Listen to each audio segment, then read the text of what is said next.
parlarem del síndrome visual informàtic, ja que molta gent ha començat amb el teletreball, també estem fent molt més ús de les xarxes socials, estem moltes més hores del que ja estàvem exposats a dispositius digitals.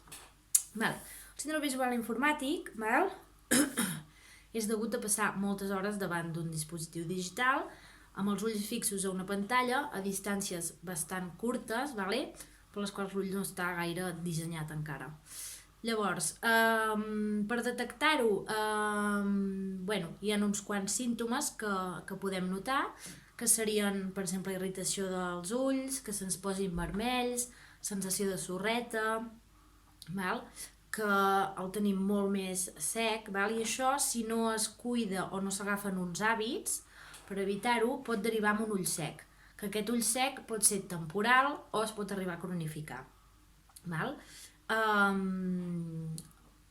Un cop dits aquests símptomes, que també hi podríem afegir el de visió borrosa a final del dia o fins i tot mal de cap frontal, o sigui cefalea que es diu, que seria mal de cap aquí a la zona de les celles, també és molt típic.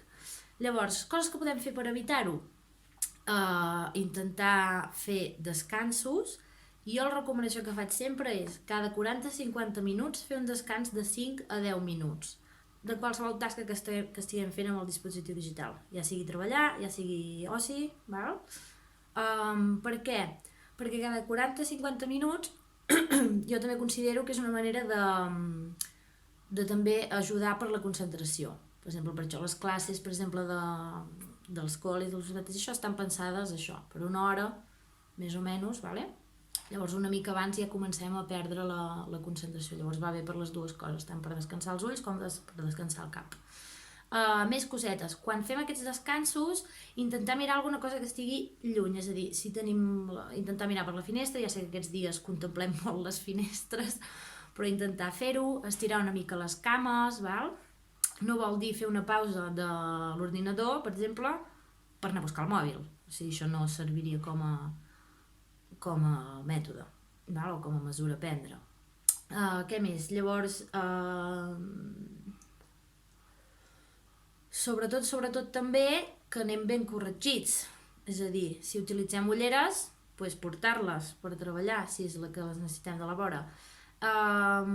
És recomanable, ja que podem estar a casa i no hem de sortir al carrer ni hem de lluir gaire, els usuaris de lents de contacte que no utilitzin les lents de contacte mentre estiguin treballant amb dispositius digitals, millor utilitzar ulleres. I a més també per tema de líquids, de mucoses i tot això ara, o sigui, evitar l'ús de lents de contacte. Si això ja us les posareu quan sortim a aplaudir tots al balcó per estar ben guapos. Llavors, altres mesures que es poden prendre, controlar molt bé les il·luminacions també, si tenim llum natural, intentar utilitzar la llum natural. Si tot i amb això no milloren els símptomes o empitjoren, també es pot fer ús d'una llàgrima artificial.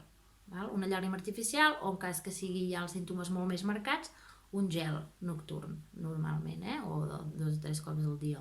Amb la llàgrima artificial, en principi no hi ha límit de posar-ne, ni deixem de fer llàgrima perquè ens en posem més o menys, vull dir, havent-hi aquests casos, en aquests casos es pot utilitzar tant com faci falta. Per qualsevol dubte ja sabeu on trobar-nos, d'acord? I som aquí per ajudar-vos.